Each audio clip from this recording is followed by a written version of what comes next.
Sa dugang pangabalita lokal, dismayado man ang Alliance of Concerned Teachers sa pahayag ni Palas Press Officer Claire Castro na ginapahayag may mga manunudlo ang initiator sa pagtudlo ng malaking pamatasan sa mga estudyante.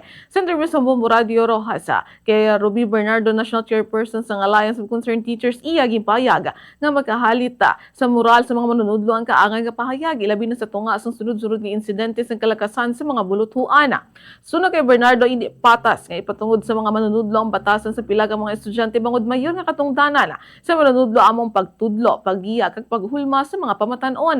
Nga panindungad man sini sa baylo nga basuro ng mga manunudlo dapat mayara sang mas madalom nga paghinunaanon sa mga solusyon sa kalakasan sa eskwelahan kag magpatuman sang konkreto nga mga tikang agud nga maproteheran ang mga manunudlo kag mga estudyante. Yare pamatian ang pahayag ni Ruby Bernardo, National Chairperson ng Alliance of Concerned Teachers. Kasama po talaga ng loob na marinig ito, lalo pa si Secretary Claire Castro ang para bagang speaker. No? Ito ba ang mensahe ng Pangulo para sa mga guro? Kasi kung ito ang mensahe ng palasyo sa mga teachers natin, ay nakakawalang moral po talaga yan. Kasi grabe yung sakripisyo ng mga teachers natin.